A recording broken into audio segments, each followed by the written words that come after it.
Hi everyone, I'm Robbie. This is Thelonious, and this is Atticus, and they're playing iPad games right now, which is allowed according to our homeschooling regiment, and that's what these videos are going to be about. We've been living in Singapore on sabbatical from my job as an associate professor back in the States since September, and we've been homeschooling the kids September 2019. Then COVID-19 hit, and everyone was homeschooling or doing some sort of distance learning. And I realize now we've picked up some tricks, especially regarding using video games as part of their education. So I'm starting a channel right now, even though it's almost bedtime. I was just inspired. I just want to show you a little bit of how our plan works here. Recently, I should say that none of this is set in stone. We shift every few weeks because the kids get bored with the routine. So we've got to come up with new ideas, and I'll talk about those different ideas in different videos. But right now, this is what we're doing. We have a list of work options, and that includes, this is what we call core. So writing a letter to a friend, reading the science book, doing pages in the math workbooks, which there are many here in Singapore, but I'm sure you can get them all over the world. We have grammar workbooks also, just working on penmanship, doing research. Whenever they do research, that's also on their iPads, though most of this other core work is usually not with the iPads, and they're taking notes on some subject that has been recently interesting to them. So we try to be flexible on the topic there. Writing a story, reading a novel, because they prefer to read comics, so we don't count that toward core. We do count it toward half core. Or even just going on a nature walk. We count that as core because they kind of tend to be homebodies. They're 10 and 7 at the moment. We also have twins. They're 2.5. So when schools closed here in March, we had to juggle homeschooling the big kids, dealing with the twins, and then I'm here as a visiting assistant professor, visiting fellow as part of an institute, so I have to do research, and I have my regular research stream, and my research is on video games and virtual worlds and educational effects. I understand both the positive and the negative sides of video games, so hopefully I can give some insight that's relevant to parents here. Okay, so for half core, and I'll tell you what core and half core really means, how we quantify it in a moment. For half core, we have things like watching an educational show like Brainchild on Netflix and taking notes. We like doing that a lot, even though they've seen all the episodes already. But you can also watch, Bill Nye or other shows that are science-y and have them take notes. And that's half core because they enjoy it. It's an entertainment show, but it can also be educational.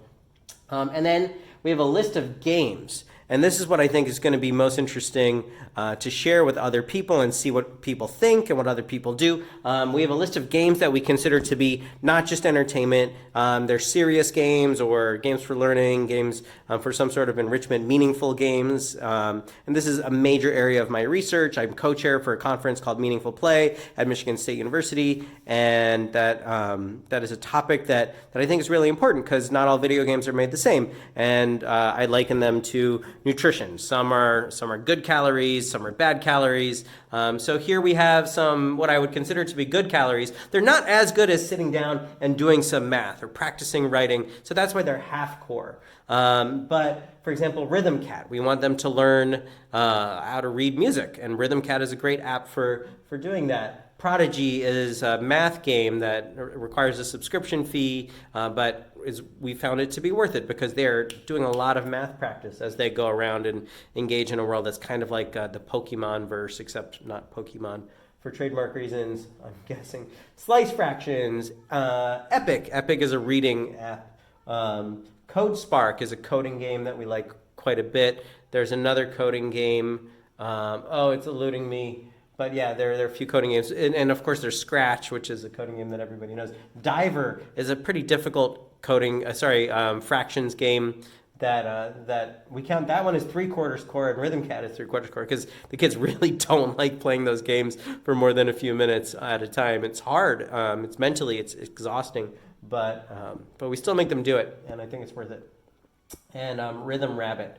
And there are other apps, and actually as part of these videos. Hopefully I'll go through some of those. But let me just tell you what core and half core means. All right, every day in school, we think the kids would probably do 3 hours of core work. This would be in a public school or in a Montessori. Our kids have been in Montessori their whole lives. But in general, considering the fact that there's transitions between periods, there's lunch, there's gym, there's just time to kind of chillax in the classroom, the amount of time that they spend actually focusing on direct, exhausting engagement at most is 3 hours in a day in a school day. So that's what we aim for. We rarely hit that goal, but we try. So 3 hours of core, like 3 hours of math, or 3 hours of sitting and listening to me give a math lesson. Like up here, I'm trying to teach them how to do a little bit of algebra. I would consider that to be core time, assuming they're paying attention.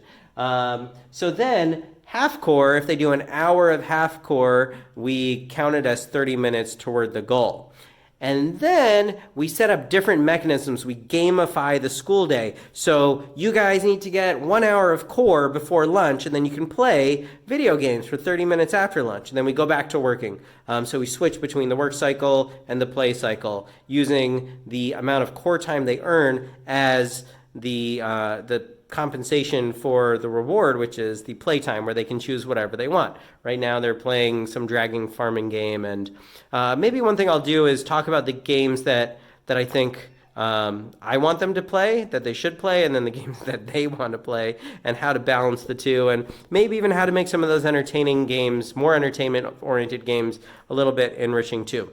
So this is my first video. No one's probably going to watch it. But maybe I'll make some more and share them on Facebook or something. Peace out. Okay, so I didn't mention that I'm not actually the one that does most of the homeschooling. Jeannie is. And Jeannie was a high school teacher and always the man that takes credit. I'm sorry. I wasn't trying to take credit. I was just trying to introduce. You have the big ideas. I know. I help with the design, and I do get involved sometimes. But Jeannie does most of the work. We're certainly a team, but she's the leader. And she has a doctorate in education and was a high school teacher for a decade. Not that it helps. with a 10-year-old and a 7-year-old. But will you join these videos sometimes? Maybe. Okay. Thank you.